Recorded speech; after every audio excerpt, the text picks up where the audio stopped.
Raised by wolves with canine DNA in his blood, having trained more than 24,000 pets, helping you and your fur babies thrive. Live in studio, it's Pet Talk Today with Will Bangura, answering your pet behavior and training questions. Ladies and gentlemen, please welcome your host and favorite pet behavior expert, Will Bangura.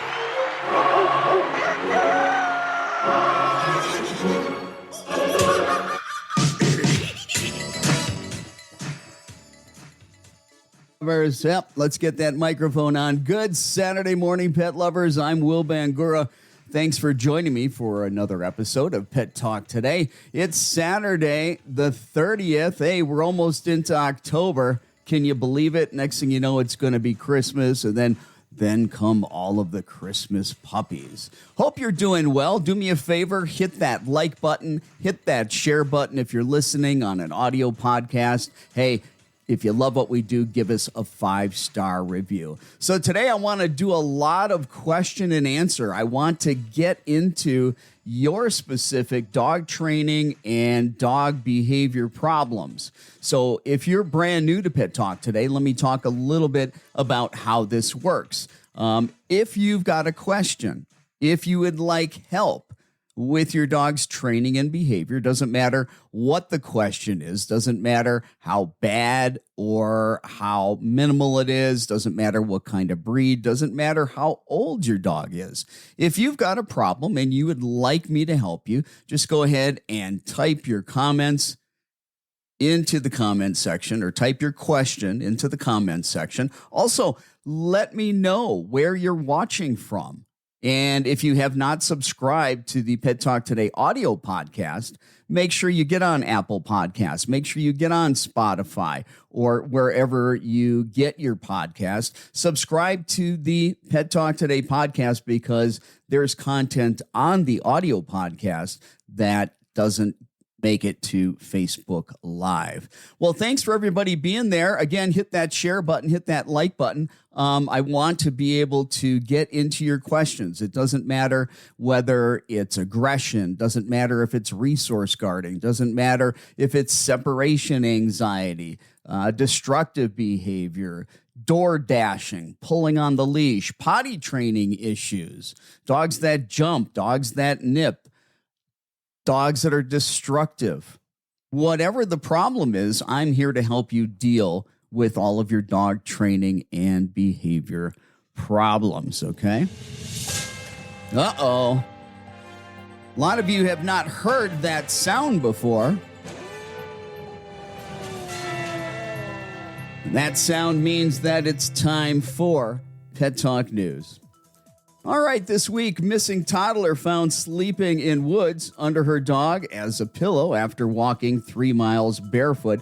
A 2-year-old girl who walked barefoot more than 3 miles with her family's 2 dogs was found sleeping off a wooded Michigan trail using the smaller dog as a pillow, authorities said. Brooke Chase, the mother, said that she had an instinct to check on her daughter, who had been playing in the yard, and learned that the toddler's uncle told Thea to go inside because she had no shoes on. Well, when Chase and her brother-in-law realized Thea wasn't in the house, she said she began to yell. They searched for about 20 minutes before calling authorities, and the Michigan State Police put out requests for drones, search and rescue, and canine teams, while members of the close-knit community formed their own search party to help locate the child, who was assumed to be somewhere in the heavily wooded area near the home, Giannuzzi said. Around midnight, 4 hours after police were first notified, a family friend searching for Thea on an all-terrain vehicle came across Chase, the family Rottweiler, Buddy, who started barking as he approached, according to Chase. The 2-year-old was discovered a short way off the trail, sleeping on the ground with her head on top of Hartley, the family's English Springer. When the ATV driver tried to get near the toddler to wake her up, the smaller dog growled, Chase said. Well, that's a great story. luckily that, ended well. I love the fact that the dogs went 3 miles with this child. Talk about some dedicated, loyal dogs.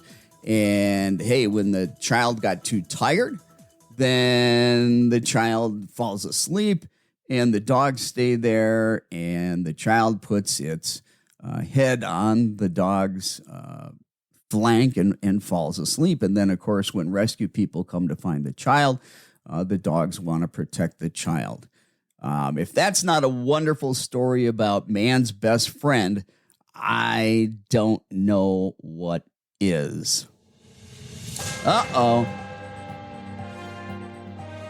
I haven't done Pet Talk News in a long time, but there's a few things that need to be addressed and talked about. So in our second segment of Pet Talk News, it's happened again, and it's not just once or twice or 3 times. It's not 4, 5, 6, 7, 8, 9, 10 times. It's 11 times. Yes, Monday, Commander, President Biden's German Shepherd, bit Secret Service members for the 11th time. Prior to that, there were 10 bites within 3 months. Now, here's the deal.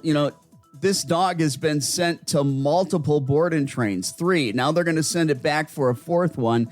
And guess what? Yeah, the common denominator, they're using aversive tools and methods where they're punishing and suppressing the outward aggressive display, the behavior, but they're not doing anything to address Commander's underlying emotional state, which is anxiety, stress, and fear. You get rid of that underlying stress, anxiety, and fear, there is absolutely no reason to bite. But when you punish, when you suppress that outward behavior, Commander, for a little while, is intimidated and afraid to act out aggressively. But inside, that emotional state is building and building and building. And then eventually Commander snaps and it gets worse. Listen, months and months ago, the last time Commander went to board and train on my podcast, I made the prediction, A, it wasn't going to work, and B, that Commander would come back and the aggression would be worse. Now, all of a sudden on Monday, we find out there's been 11 bites. Mr. President, Mrs. First Lady, if you keep sending the dog to a balanced trainer, they're going to keep doing the same thing over and over again, expecting different results. Time to do something different.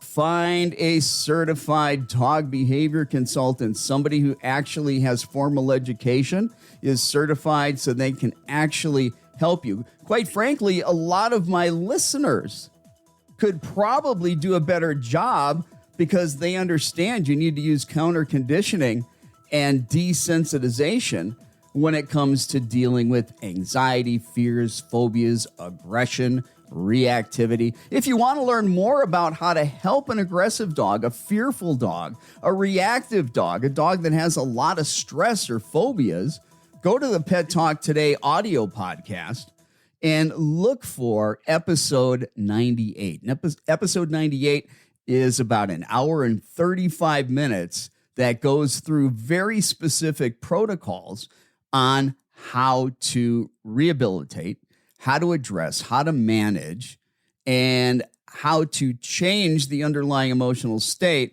so dogs like Commander, and maybe you've got a dog like Commander that doesn't like strange people, you can get them to learn how to relax so that they're not viewing the triggers, in this case, Secret Service agents, as scary. We can change that into a positive. None of that work is being done. I know who the trainer is. I'm not going to say the name. None of the work's being done. None of that. So those of you that want to advocate for balanced training and how great it is, you want to advocate for the use of punishment and aversives, and somehow that's going to help aggressive dogs. I've said it forever that it's a temporary fix. It suppresses the outward behavior, and it's not long, 1, 2, 3 months at the most, before the aggression comes back, and it's going to come back worse because you've added more stress, more fear, more anxiety in that dog's underlying emotional state, when you used punishment, when you used aversive tools and methods like choke collars, prong collars, e-collars, yelling at the dog, yank and crank leash corrections, using spray bottles. No animal needs to experience fear, pain, or intimidation to learn. As a matter of fact, that actually hinders learning when they're in that type of emotional state. So those of you that are regular listeners, you're getting that message. I'm getting a lot of great emails. You are taking the information that I'm teaching you here on Pet Talk Today, and you're going and you're implementing that with your dogs, and you're having fantastic success. That makes me just so thrilled. I love getting your emails. If you've got another success story, email that to me. Send that to will@pettalktoday.com, will@pettalktoday.com. Also, if you have specific ideas, topics that you would like me to cover, send me an email. Again, it's will@pettalktoday.com. Also, what would you rather have? This is your show. Do you want me to do all Q&A? Do you want me to do interesting stories in the community like Pet Talk News that I did? Do you want me to do interviews? And if you want me to interview people, what type of interviews would you like? This is your show. Don't be shy. Send me an email to will@pettalktoday.com. If you're just joining us, I'm Will Bangura. I'm a certified dog behavior consultant as well as a certified professional dog trainer, and I'm also fear-free certified. I use positive reinforcement, and I work with the most difficult behaviors like fears, phobias, anxiety, aggression, reactivity, obsessive-compulsive behaviors, serious elimination problems. You name it, I do it. I want to help you today with your training and behavior problems. I said it earlier, but if you're just joining us, go ahead and type your questions into the comment section and let me know where you're watching from and what kind of pets you have. And hit that like button, hit that share button for me. Let me go into some questions. I've got email questions also that I want to address this hour as I'm going through things. Tracy, watching from South Dakota. Hey, Tracy, nice to have you here. Alyssa, who's got a 6-year-old Rottweiler who has separation anxiety and has started to show aggression that she never had before. She's now pulling on leash, walking, and chasing. Never had that before. How do I handle this?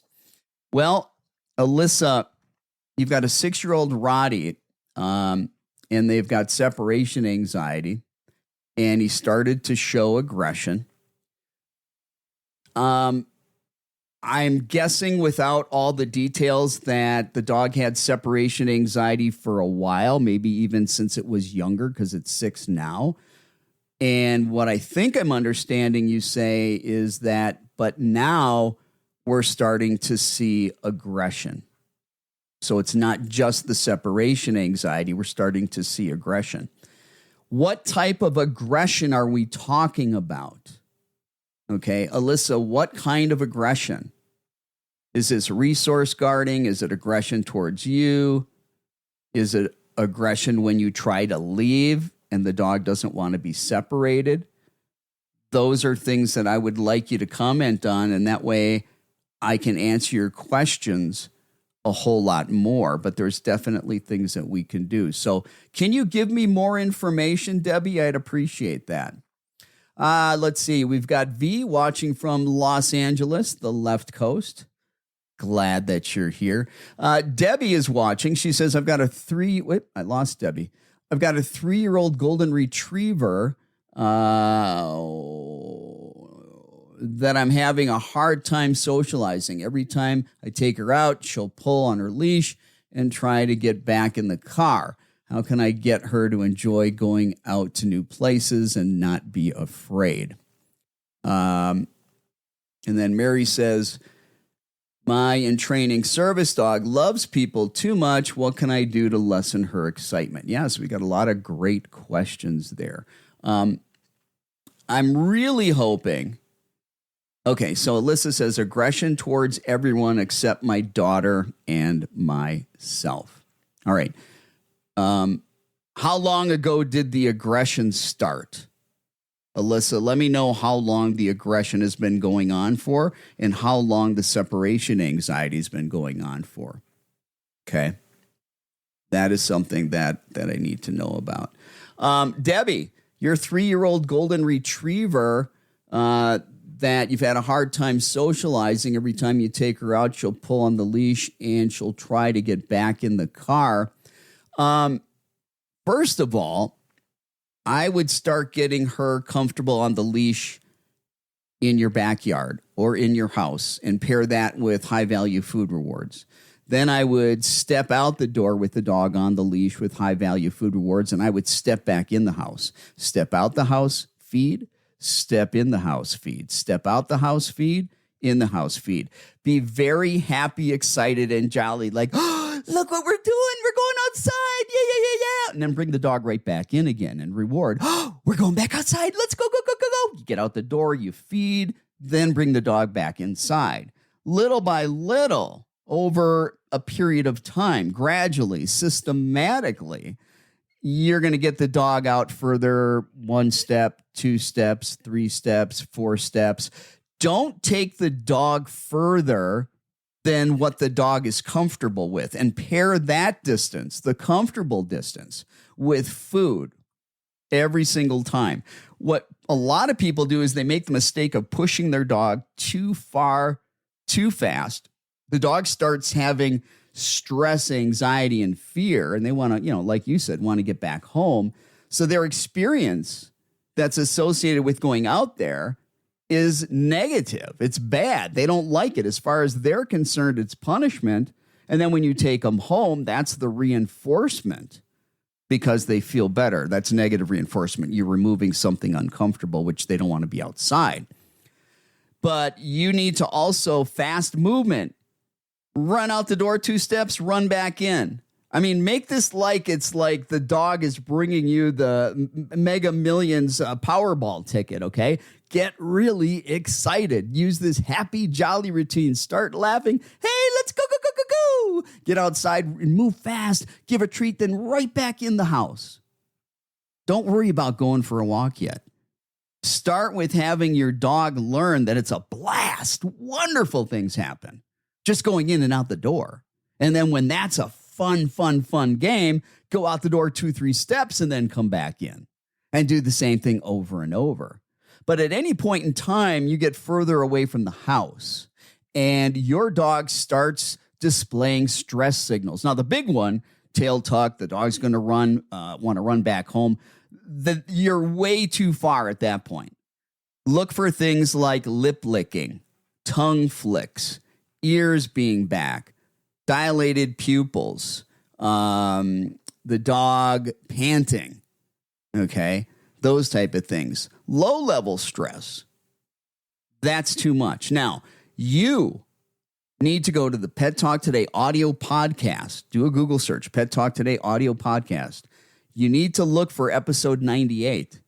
Episode 98 is exactly how you deal with this problem. I guarantee if you listen to episode 98 and you follow those guidelines, you're going to have success with your dog. Now, for some reason, if you're not, you can always contact me. Where am I? Dogbehaviorist.com. There it is right there. Dogbehaviorist.com. I do behavior consultations all over the world, virtually. And we're super successful because I'm great at teaching you, and you're the person that needs to be taught how to deal with your dog, teaching your dog to be calm, relaxed, and no longer be afraid to go outside. And there's a lot of things that we can do. But I would start with that to begin with. Tracy watching from South Dakota. Hey, Tracy, how are you? Thank you for being here. We'll get back to Alyssa and your separation anxiety and pulling. Tracy says, my dogs are constant lickers. One licks people, the other herself. Licking on herself, Tracy, depending upon where she's licking and how long she's licking, and if she's licking to the point where she might be causing sores, Two things. One, typically allergies. Get your dog to the veterinarian. Let's see if there's some kind of food insensitivity or some kind of allergy, okay? Also, anxiety. Dogs can lick and chew themselves, kind of an obsessive compulsive behavior. And in a way, it's beyond grooming. It's almost a self-soothing thing. Some dogs like yours may also grab toys, cloth-like items and kind of suckle on it, use it as a pacifier. I don't know if that your dog does that, but again, another anxiety thing as well. What you want to think about, you don't like the licking, Tracy, but what kind of a behavior could we teach your dog to do through positive reinforcement, having a lot of fun doing it, your dog having a lot of fun doing it, that if your dog did that alternative behavior, and we're looking for a behavior that if your dog's doing the alternative behavior to licking and your dog's committed to the alternative behavior, that your dog cannot engage in licking when it's doing something else, okay? So, for example, if I ask my dog to lay down and I'm an arm's length away from the dog, well, the dog can't lick. But I want to proactively be working on teaching the dog to lay down for several weeks. I want to make it a real fun exercise. I want to use high-value food rewards so that it's worth the dog's while. You know, I had somebody ask me, when can we stop using food rewards? And I said, when they stop paying you at your job. Now, granted, we can wean down on them, but if there's no positive reinforcer, behaviors extinguish. It's got to be fun. They've got to be motivated. Food is usually the biggest motivator, but it's how you use the food. A lot of people are like, hey, I don't want to bribe my dog. I don't want you to bribe your dog either. There's a right way and a wrong way to use food.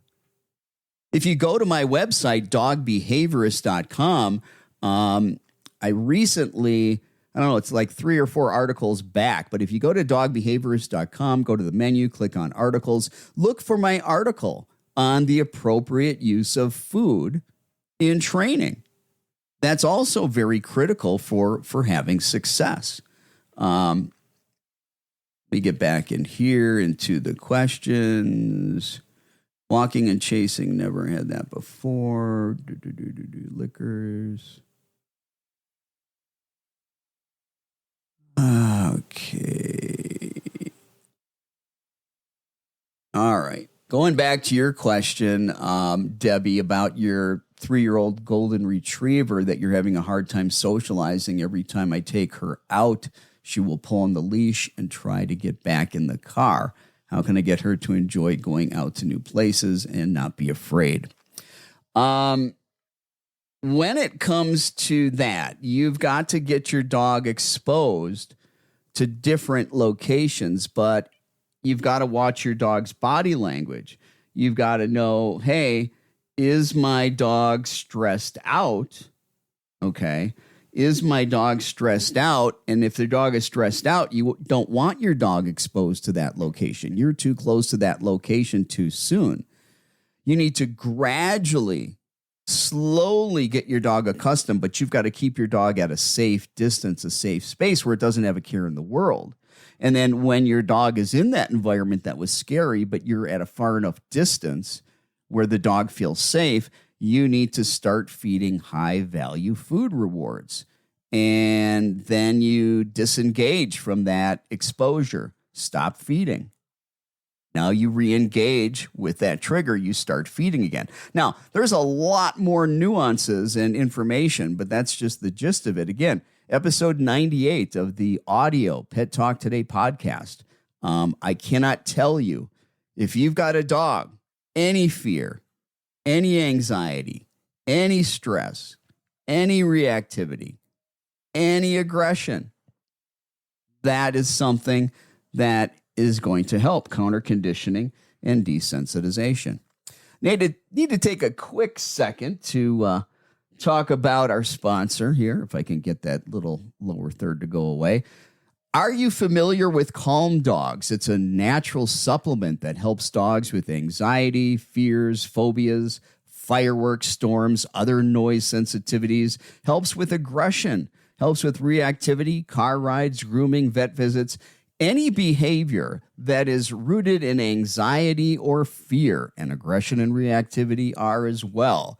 Calm Dogs is going to help. This is the strongest product on the market today that is all natural.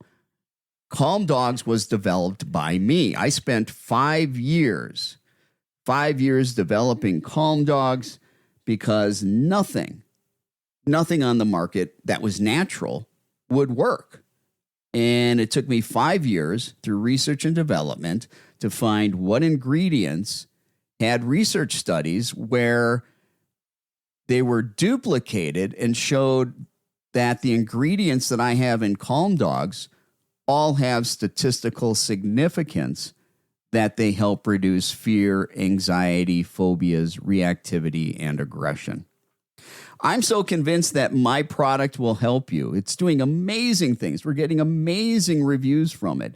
But like anything else, you say to yourself, well, I've tried a lot of these. I don't know if I want to spend more money, and if it doesn't work, waste it. You don't have to waste a cent. I offer a 100% money-back guarantee. You try Calm Dogs for 6 weeks. You need to give it to your dog twice a day. You try it for 6 weeks. If your dog does not improve, let me know. You get 100% of your money back. You can get Calm Dogs by going to doganxiety.com. That's doganxiety.com. Or you can go to calmdogs.com. You can also scan the QR code that you see currently on the screen. All right, enough of that. But literally, I'm getting emails constantly from people that with aggression, fears, phobias, separation anxiety, their dogs are getting better. Will it help every dog? No. It's not going to help a dog that's super severe that might need medication. But I've also had dogs that were pretty darn severe, and it helped them. So sometimes it's an alternative to medication without the unwanted side effects. It's all natural. All right, let me get back to the questions here. All right, Blanche says, hi, my 3-year-old Chihuahua Ella, after 3 months at home, loves to go out and walk to the corner, then stops, looks back, and wants to go home. Thanks. Well, there's a couple things. Your dog could have pain. 80% of dogs with aggression have a contributing factor that's medical. And the two biggest contributing factors are pain and hormonal imbalances. Now, I'm not a veterinarian. I can't give out medical advice. But, when we've got a dog that starts getting aggressive, or we got a dog that was walking and stops walking, their physical activity starts to diminish, the first thing we should do is take our dogs to the veterinarian, rule out any potential medical contributing factors to your dog's behavior, especially if the behavior just completely turned on a dime overnight. That's usually a sign that there might be a medical contributing factor. Like I said, I'm not a vet, but it is good standard operating procedure. When you've got a serious behavior problem with your dog, you get your dog checked out by the vet. Then you contact somebody qualified. What do I mean by qualified? Listen, this is an unregulated industry. It's very scary. You've got to be very careful who you hire to help with your dog. Because it's unregulated, nobody has to have education. Nobody has to know anything, and they can call themselves a dog trainer. You get on a website, you assume they're a professional. They know what they're doing. Folks, if you're looking for a dog trainer, go to the Certification Council for Professional Dog Trainers. Again, the Certification Council for Professional Dog Trainers. They've got a directory of fantastic certified professional dog trainers and also certified behavior consultants. Now, if you really if you really want the creme de la creme when it comes to behavior consultants, behaviorists, go to the International Association of Animal Behavior Consultants. Again, the International Association of Animal Behavior Consultants. And look up a behavior consultant in your area. Everybody, I think, that picks up a leash has good intentions except for the dog daddy. And the problem is with the lack of formal education, they don't know what they don't know. They've got good intentions, but they're making a mess out of things, especially dogs that have fears, anxieties, phobias, aggression. Please make sure you find someone with formal education. They've studied animal behavior, undergraduate studies, graduate studies. They do continuing education. They've taken the time to prove their knowledge, skills, and abilities through certification, through the certification for professional dog trainers and or certification through the International Association of Animal Behavior Consultants. If you don't see those two, if the person you're looking at isn't involved there, isn't certified, run. There's plenty of certified people. You don't need to take the risk of having somebody that has little to no formal education and knows very little about behavior, even though they've got good intentions, to work with your dog, especially with serious behavior problems. So yeah, Blanche, we need to check things with the veterinarian. We need to rule out, make sure there's no pain or any other medical conditions. And then Blanche, I know it's a broken record, but going to the Pet Talk Today audio podcast, listening to episode 98, you can also go to my website at Dog Behaviorist. Where is it? dogbehaviorist.com, and go to the articles section and grab the article on counter conditioning and desensitization. As a matter of fact, if you grab that article, down at the bottom of the article, I believe I've got the podcast embedded. But again, I've got a lot of great information on the audio podcast that if you're only watching Facebook Live, you're not going to get all the latest and greatest. If you're not going to my website at dogbehaviorist.com, you're not getting the latest and greatest. So subscribe to the audio podcast and give us a like, give us a share, give us a review.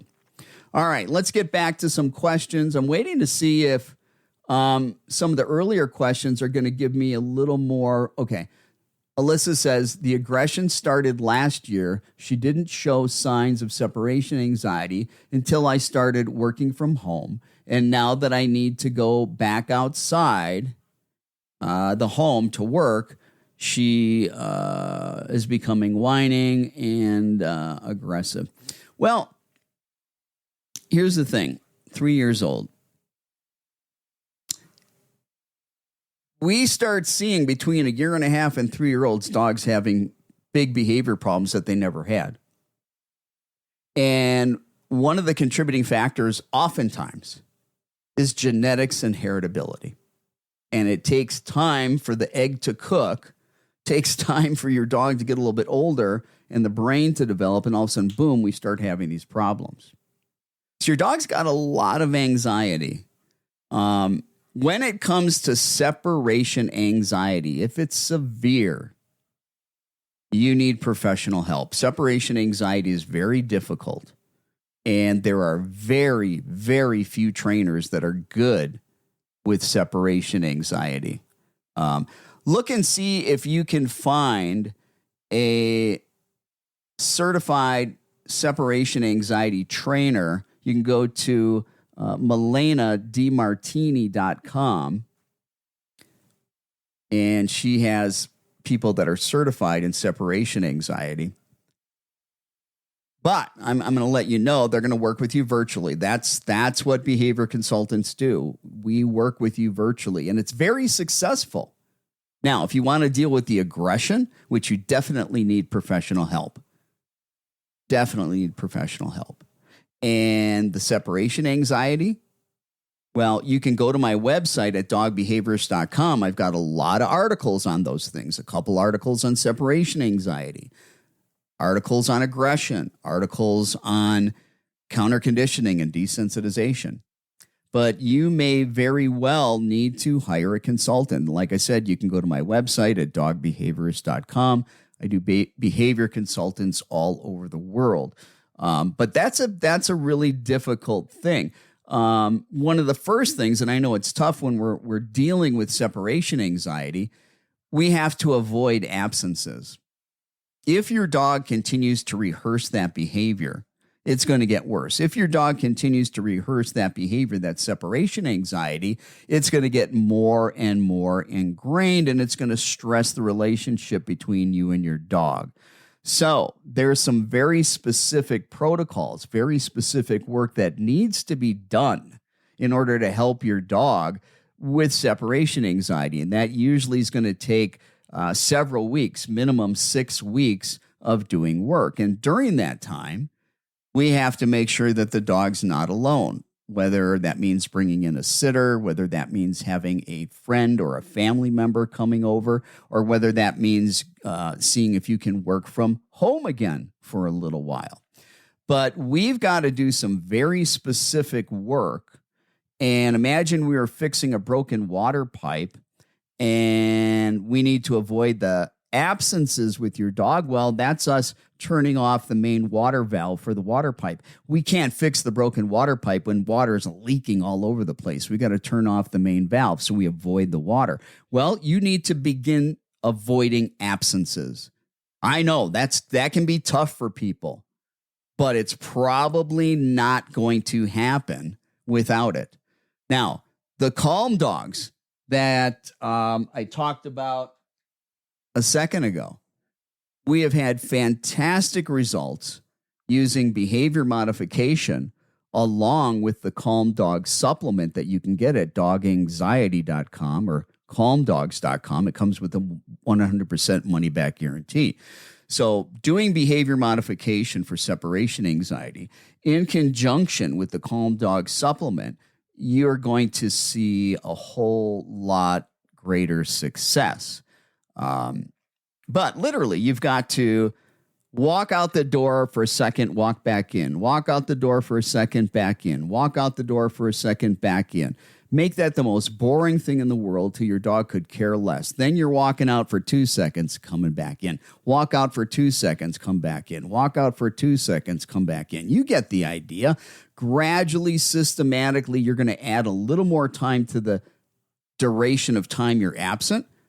But don't engage your dog and make this very, very, very boring. Very boring. Don't reward the dog with food. That is old school training practices with separation anxiety. We want your dog calm, extremely calm. You come back in, give your dog food, your dog gets excited again. That's not what we want. But if you come, go, super short duration, but do it a lot. Your dog's going to be like, been there, done that. Crazy guy keeps going in and out. That crazy lady keeps going in and out. Then add a little bit of time. And I'm talking a tiny bit of time of duration. Now, as you start adding more and more time duration when you walk out the door, I need you, as the time expands, to throw in intermittently very short duration. What do I mean by that? Let's say you've worked yourself up to 3 minutes and you keep going out 3 minutes, come back, go out 3 minutes, come back. I want you to go out 3 minutes, come back, go out 30 seconds, come back, go out 3 minutes, come back, go out 3 minutes, come back, go out 10 seconds, come back. So overall, you're adding more and more duration to your absence for separation. But as you're adding more and more duration, you are intermittently throwing in short duration absence so that you're not creating a pattern that the dog will pick up on. It keeps getting longer and longer and longer and longer. Oh, shit. They're going to be gone a long time. We don't want the dog figuring out that pattern, okay? So that's why we're going to throw in some short duration and mix it up and vary it. But the overall pattern is to add more and more time. But you got to do it slowly. at any point in time your dog starts to experience any level of stress, you have left too long too soon. It's all about doing this a lot, over and over and over and over and over and over and over and over and over. It will get better. But go to my website, check out my articles. In addition to that, you could also check out Milena DiMartini and her book on separation anxiety, or you can go to her website, milenadimartini.com, and she has a book on separation anxiety. Some dogs with separation anxiety, if it's really severe, they may need a supplement. They may need medication along with that. Again, I'm not a veterinarian, but separation anxiety can be very, very tough. In some cases, it's a huge panic attack. The thing about anxiety in dogs, they kind of go hand in hand with aggression. All right. And the fact that you've got aggression, the fact that you've got a Rottweiler, and which if they bite, they can do a lot of damage. They're big. And it's 6 years old. Absolutely get this dog to the veterinarian, make sure everything's okay there physically. And you need to find yourself a certified behavior consultant or a veterinary behaviorist, somebody highly qualified to help you with your dog. Right now, you need to avoid the triggers. And again, nobody likes that. It's not the cure, but it's the first step to the cure. And again, I'll use the analogy. If the problem wasn't the dog, if the problem was a broken water pipe, the first thing we need to do is turn off the main water. Now we can successfully work on fixing the broken pipe. But if we keep the water on, that's us not avoiding triggers. The water on is us not avoiding triggers. And we try to do the work of fixing, it's just a mess. And we're not going to have success.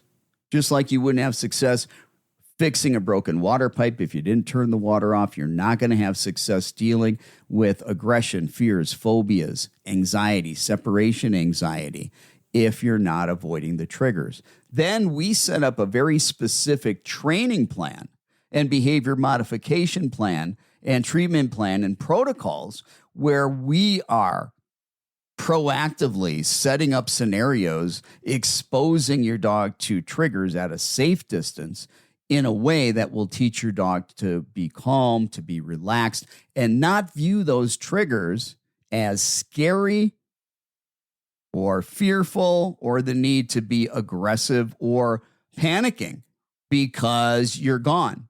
Now, also, a lot of dogs, Alyssa, that have separation anxiety, and anybody else listening, a lot of dogs that have separation anxiety, a lot of dogs that have aggression.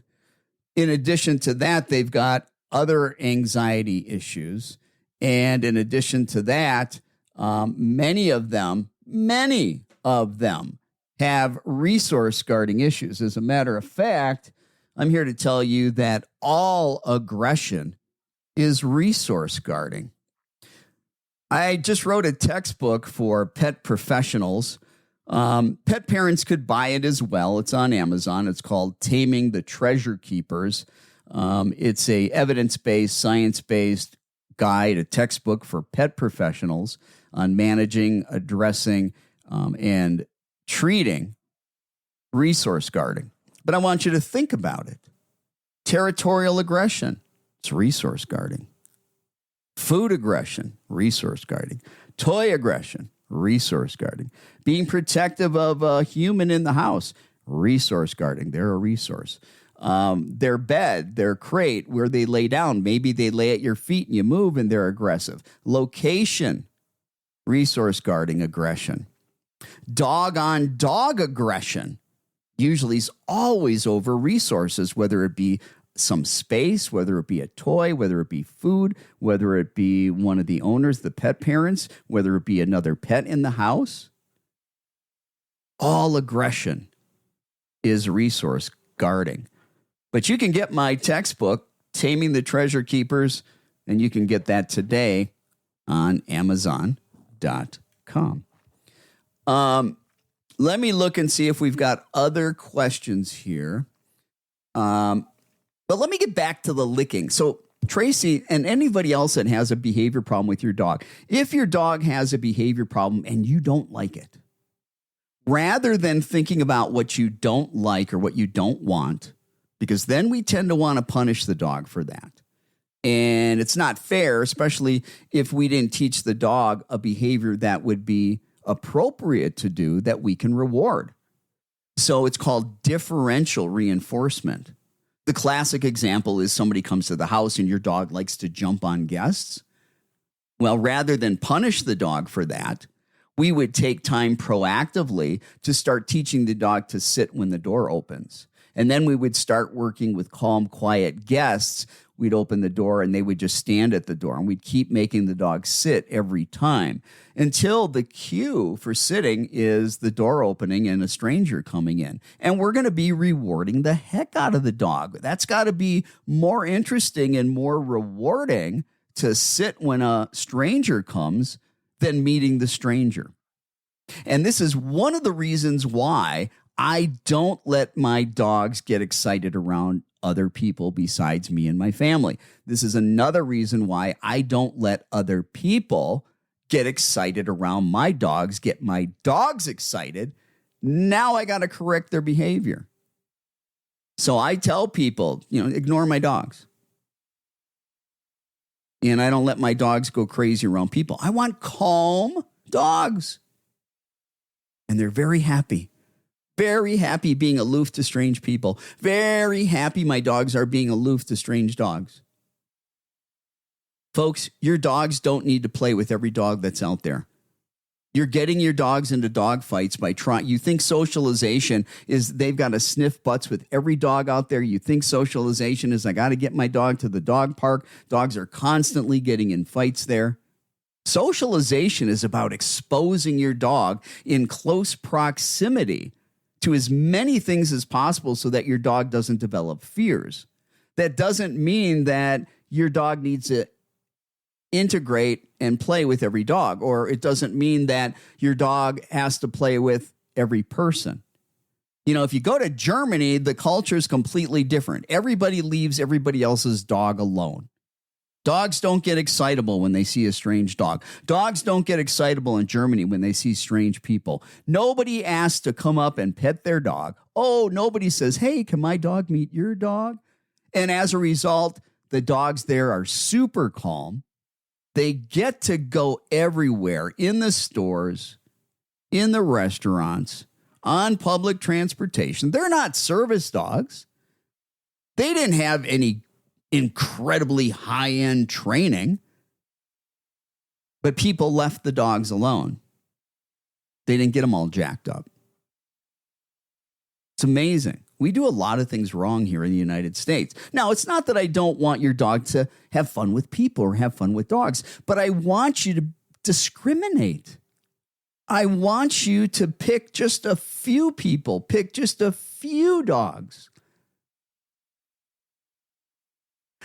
Every time I want to socialize, I don't go into a big party where there's 50 and 100 people, and I don't do that 3 times or 4 times, 5 times a week. And that's what you're doing when you bring your dog to a dog park. And I'm going to tell you right now, it's not a matter of if, it's a matter of when.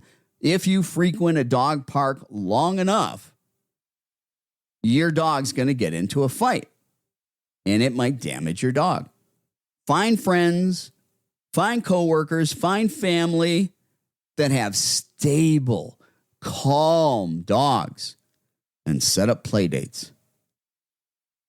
Have people that meet your dog be super calm.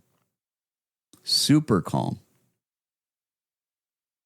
But yeah, separation anxiety, aggression, those are things that you can learn about it. You can get information on my website. I can give you a little bit here to make you dangerous, but you really need to think about hiring a professional for that. Let's see. What else we got? All right, Alyssa, aggression towards everyone except my daughter and myself. Yeah, so Alyssa, you definitely need to get your dog into a vet. You definitely need to find somebody that can help you. If you go to, here's the thing, I even forgot about it. August 7th, I think that's next Saturday, I'm doing a 2-hour webinar on aggression.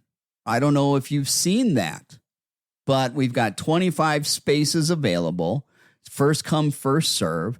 $42, dirt cheap for 2 hours of a webinar on aggression. And that way we can get kind of into some specifics about your dog when we're doing that. But if you want to sign up for that dog aggression webinar, which is next Saturday, you can go to dogbehaviorist.com and just go to the menu and find where it says webinar, and you can sign up right there. All right. My in-training service dog loves people too much. What can I do to lessen her excitement? South Carolina Mary. I got a friend and great friend, best friend in Florence, South Carolina. Love Myrtle Beach. Love it, love it, love it. So Mary, the first thing that you need to do is start teaching your dog to have a strong sit with mild distractions, then a strong sit with moderate distractions, then a strong sit with heavy distractions. You got to do that gradually and systematically. You've got to be much more excitable, much more interesting in the world than anybody else that's out there. You need super high value food rewards to reinforce that sitting. But you've got to do distraction training. People are just distractions to get your dog excited, okay? And so, one of the things that you could do, here's the good use of a dog park. Don't go in the dog park. Work at a distance that your dog can handle without being reactive, without being distracted, where your dog can focus on you. Work obedience commands at a distance from that dog park. They're your distraction. Little by little, as your dog is having success staying focused on you and filtering out the distractions, get closer and closer and closer. Not over days, over weeks and maybe a couple months. And at any point in time, you lose your dog's focus, your dog becomes reactive or aggressive, you've gone too close to the stimuli, to the strange dogs and people, before your dog had enough conditioning at the lower level distraction. Then you start moving into the higher level distractions with that. Tried high value food. She ignores it. Well, Mary, here's the thing. Does your dog love that high value food when you're in the house and you don't have that stimuli? Because if your dog outside, when it sees people, won't take food, now we're talking about a dog that is getting so aroused it's crossing over into anxiety. Okay.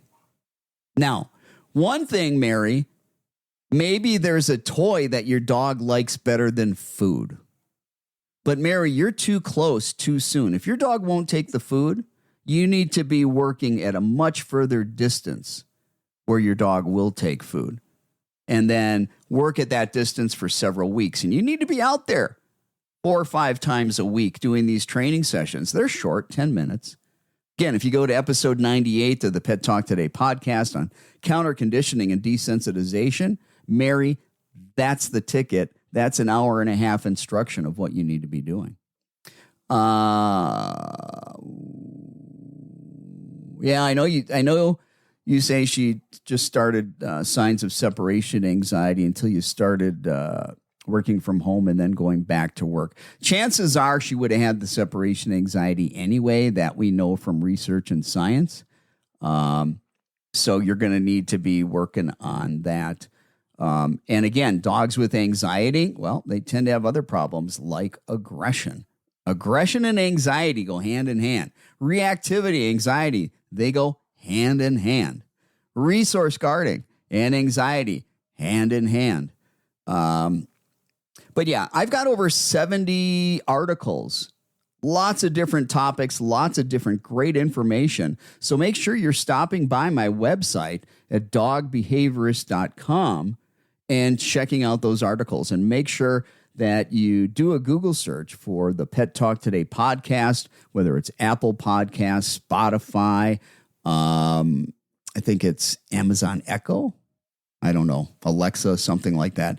But subscribe so you never miss an issue. And if you love what we do, please give us a 5-star review on Apple Podcasts and any of the other podcasting platforms.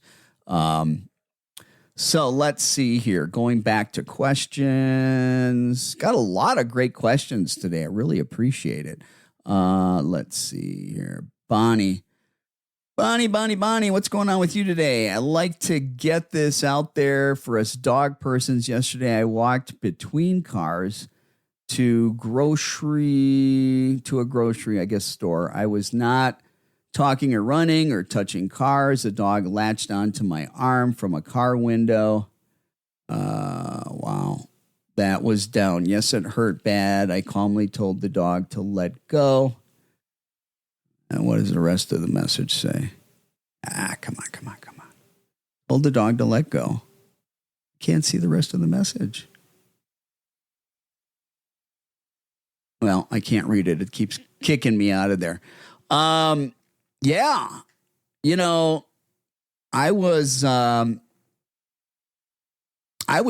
years old, and I walked up. I don't know why I'm 57. I'm thinking when I was 8 years old, I walked up to a car. There was a German Shepherd in the car, and I asked the guy if I could pet the dog. I pet the dog, and the dog bit me. One of the incisors bit me right by my nose. The other one bit me in the head.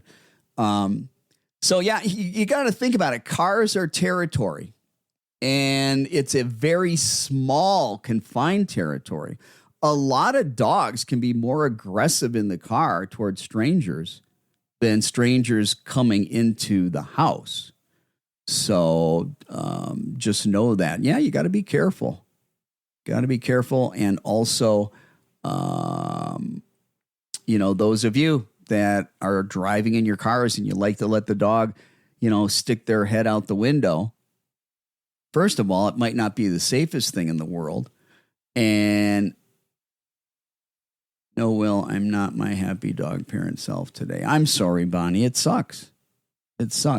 But, take that lemon and make it into lemonade. You start advocating for things. You start spreading the message. And you can hopefully make some good out of that.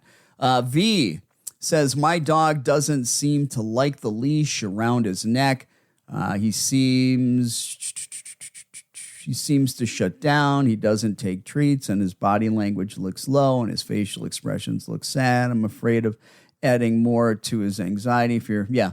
So, V, what I want you to begin to do is get that, what is it, the leash around his neck. Are you talking about the collar or the leash, or is it a slip leash?